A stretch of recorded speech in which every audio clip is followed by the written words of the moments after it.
Hey guys, and welcome back to another YouTube video. In this video I'll be doing my AFL round 14 fantasy team preview, going through my trades, etc., how my team lines up and how I'm projected to, I think, have 21 guys named pretty much, and that should be good enough as I've got a good enough amount of guys that could put up a good score, etc.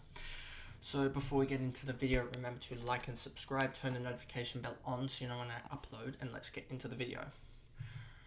So as you can see here, initially straight off the bat, you can probably see half my trades. No Freo trio, but it is close to a St Kilda trio.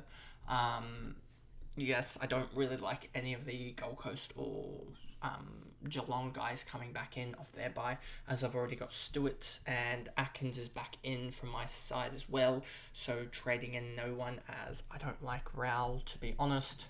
I see no real form line with him, and in terms of in terms of without Took and with Took, etc., there is a more noticeable trend in terms of Noah Anderson, and I don't like the way it's trending at the moment as well, so I'm not going to pick up on that, but I could easily be proven wrong with that. You got Euland here, like I'll show you what I mean by it. Raul, oopsie, no 2 or 3. So Raul, you see here, round 6 was the last round that Took went out, so with Took he is 88 or so. I think I went through this with trade in the trade talk or trade targets video. With Took, he is a 98 guy. I'll make it that so you can see it. He is a 88 to 90 guy with Took. If I actually do this, there we go, that's better. Hopefully you guys can see that. There we go, making it better. So he looks to be 88 to 90 guy with Took, and without Took he seems to upgrade a little bit towards that 100 or so range, but Took's coming back in 4 rounds, and I don't want a guy that's going to sit there for just 90 at sort of what's going to fall around that M6, M7 range, I'm pretty sure. Whereas get a guy slightly cheaper, and I can get Mills next round, who Mills will probably be around, he's 145 break even or so. He will probably be getting 90 or so and 80 or so, drop another 40k, be around that 680, 690k range. And then I can get rid of, rid of Tom Green and pull a massive switch and get rid of, like, I guess Sheasel for DC is definite for me. Whitfield I want to get up to Dawson. And then I might even be able to pull someone else and I might even be able to pull, I'm trying to think here because not many of my guys are around 15 now looking at it that I want to get rid of, but Tom Green is certainly in the conversation at the moment just due to these L3 and L5 averages here, but he has another week against Freo to prove that he's a 130 scorer and a keeper. And DC will slot in right here, Ramsden will slot in right here, and enable me to put Keys on field. To be honest with you, it does mean that Noah Long probably has to go on field, which kind of sucks, but we'll have to do for one round, to be honest with you, as I think a lot of people will have just 18 guys and struggling really with rookies as well trying to score. So if we don't get a good rookie round, and we get good premium round from a lot of my guys, I could easily jump a good 1,000 or so ranks in round 15, which is something I'm looking towards. But back to the team. So and then Anderson, as I said, I won't show it this time, but yeah, he's got similar form lines to Raul. So Ulan, just hoping he plays, but doubt it, to be honest. Would just be nice, as happened with Chesser, sort of emergency pushed up to playing. But it looks like it could be Sharp this week that gets the nod. But yeah, so I'm just trying to find a way, because there is potential that Harry Sharp does come back in. But we'll have to wait and see. I do think Rich will just go straight swap with Coleman, and they won't see Harry Sharp come in. But we'll have to wait and see with that. But Sharp is certainly a guy that, if not named, will be traded out. So you have Ultland, Sinclair, Tom Stewart, Sinclair needs to come in after he scored a 107 through a tag and has the ability to go 140 plus. I'm just hoping he gets that defensive role where he gets the kickouts to be able to do that, as his lowest score for the year is a 72, and I'm just hoping he has a low of 90 when I bring him in. But he's sort of just covering me off from the rest of the comp as 35% owned, and I'm guessing in the top 10,000 he's probably around that 55 or 60% owned. Probably even higher now that he is probably the only option, him and Stewart now post-buy. Others will be having Young or Ryan, as a lot of there isn't many options, to be honest. It is so backloaded, round 14 and round 15.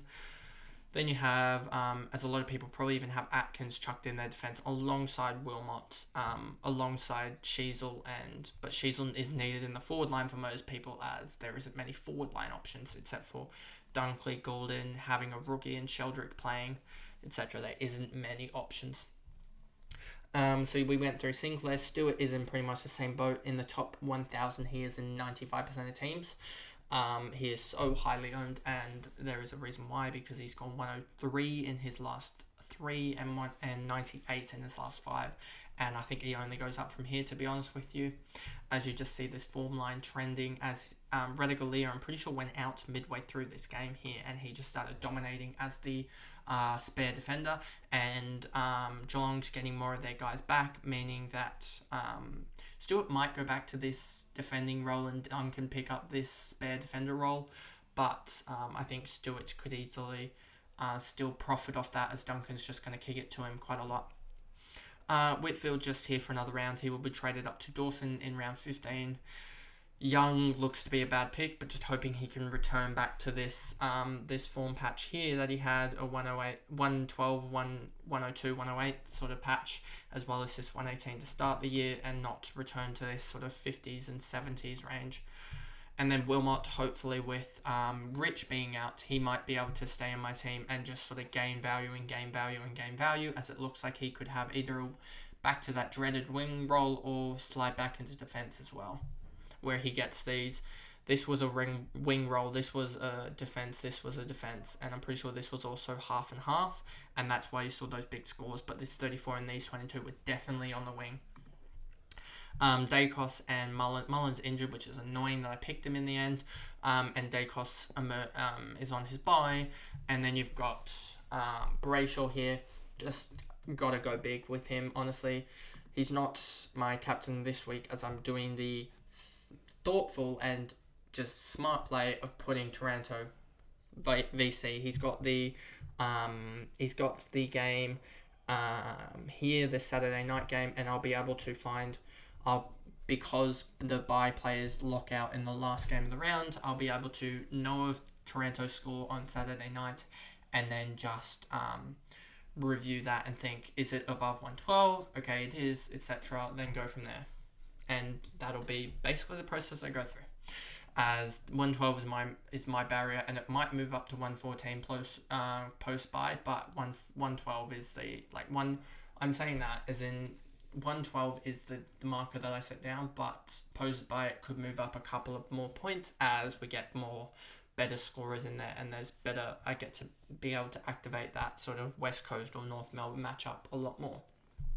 As you can see with this Bont North Melbourne matchup, Tom Green, he's on the cusp, but he has Freo where he could get 10, 15. He could get 10 tackles against Freo and get the sort of 5 marks and put up a 130, 140 bomb. And let's just see, Brad Croucher went for him because with Steele, he's a 95, I think, or so scorer. And without Steele, he's a 110 or so scorer. So hopefully he can return back to that 2019, 2020 form where he went nuts. I mean, I'll show you here.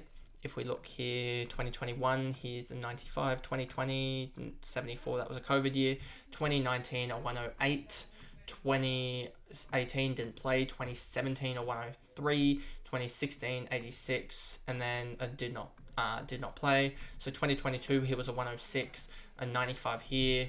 So without Steele, he looks to be a 105, 110 guy. With Steele, I think it drops a lot. So I picked him up because of the Steele news of a bad knee still playing through it, and I think that's going to sort of help Crouch, especially if Steele doesn't play. And also I want to stack a little bit of cash so that I can get the likes of the likes of Dawson as well as Mills next week as well. But we could look at it and think that Neale has the good matchups and Steele is still playing, meaning that it's probably going to hamper Crouch's production. And if Steele is still playing, then I might go Neale, as I still should have enough cash to be able to go Tom Green down to a Mills, etc. Even though that does seem like a big jump. We'll see with that. But I might still just go with Crouch anyway to leave my options open, as I would rather more options than none. Then you got Ashcroft, Atkins. Ashcroft just hoping for a big score back at the Gabba. Did score alright against Hawthorn away from home, but he's got the Gabba. Then he's got this annoying round 15 game against St Kilda. Then he's got 2 Gabba games and he'll be out by round 18. Been saying this for the last month or so. Also would have traded him probably in round 12 or round 13. Atkins, just hoping he gets back to some form of form, I guess, as Atkins is he is a 78 break even, so hopefully he can hit that and slowly inch his way towards 600k. If him and Wilmot can get to 600k and 500k respectively, then I'll be able to get a huge defender. Then we go Johnson here. He's gaining a lot of cash and hopefully he holds his role with O'Meara back in the side. And then you've got Wardlaw here. He went huge and hopefully he can go again huge before his bye. And then we'll find a way to trade those guys out, as my midfield looks pretty strong with Atkins at the moment at M8 and Ashcroft M7 if you just go those two out. And then I'd have Keys in here and Nick Dacos for Uland, and I'd probably honestly swap Atkins into that D6 role and probably put a combination of Wardlaw and Johnson at that M8 role, how I was doing it with Mitchell and Wilmot throughout the rounds this year. I do something similar with a Uland as the red dot to filter that through. So I have enough value, I think, now to get my team complete. It's just being able to have more cash gen in these rookies and mid prices to be able to get those high guys, those high scoring guys. So we went through those guys. English has his last game before the bye and he's playing North Melbourne, and I don't like this matchup too much for English. L3 of 110 and L5 of 108 really got destroyed by this 76, to be honest. So hopefully he returns back to some good form. Marshall, 110 average now, 129 against the Swans. Don't think he gets the 50 hit-outs against Nank, but think he could do pretty well and still put up 100. Tim Taranto against St Kilda should do well, honestly. It's Tim Taranto. Gordon has Brisbane. Think he'll honestly struggle with this, but then he has the preferable Eagles matchup where I think he could honestly put up a massive score, so he might be a VC or a captain in that game. I'm pretty sure they play on the Saturday. If we look here, they play Saturday, so that is a VC option, and then just captain someone else, to be honest. Probably would have to be either a Dawson captain maybe or something, as I'll get Dawson in, etc. And then Dunkley doing well as well, back to his good self, a 110 average. Then you got Rosie here, 100 average now, and hopefully another big score before we can hold him before the bye. Sheasel and Sheasel's got one more week before we sell him for DC, and hopefully he has like a 90 break even or so. I know these break evens are around 2 or 3 off, but they're close enough. 106 break even for Sheasel, so hopefully he can just go around 100, and that will hold his value for me to be able to profit off him and get Harry Sheasel up towards, get him down to DC and get Whitfield up to I can almost directly get Whitfield up to the likes of up to Dawson, as I was trying to say earlier with the captaincy of round 15, and then Tom Green to someone, as I think that might be the way I go. And then Sheldrick's just holding here. Hopefully he holds value. But if Buller plays and I look at the Swans team tonight and I do not like it, then I will probably trade him for Buller or swap him out for Buller, as I don't think there's something in my head saying he's not going to get the right role here. There's just something saying that you should just go for Buller because Buller is going to play over Amati and be that third tool as the Swans. If we look at their injury list, you'll see here the Swans, their forward line isn't, their forward stocks are at least Logan McDonald's 3 to 5 weeks away, Sam Reid's season, Roberts coming back soon, Sheetha season, Sam Reid obviously season we said, Tom McCartan is coming, potential to come back, I'm pretty sure. You've got Laddam's ankle TBC. Well, Laddam's is back in the gym, yet to commence running. And Tom McCartan's showing signs of, but his return to play remains unclear on the 13th. It's now the 15th. But there was promising news for Tom McCartan, I think, next week. Blakey, I think, will be fine. Laddams is still three or so weeks away, I would expect, and Paddy McCartan's season. So I think there's better promise for the likes of Buller to play. And then I think Logan McDonald, it depends. He could be just put on ice or played honestly in the twos just to slowly sort of, we don't want to ruin him as, and we'll just see how that goes. I think if season's over, they might put him on ice for the season and just sort of try and build up strength in that body so he doesn't get injured as he's needed next year. But we'll wait and see with that. So that's basically the team because the rest of the guys are on the bye week. I'm happy with Chessa. He will come back in next week and play a role. Noah Long might have to play a role next week, and Keys as well as Ramsden. Hopefully he comes back in. That could be interesting if he's back. He might play a role over Noah Long. Petrarca, Merritt, and Dacos will obviously come back in. So that's the team preview for the round, and I'll go back to the main screen. That's the video there, and I'll see you guys in the game reviews on probably Saturday will be the first one. I probably won't do one for the Thursday night game on Friday because I got a lot of stuff busy. So it'll be Saturday, I think, and I'll do the first two games, and then we'll move from there.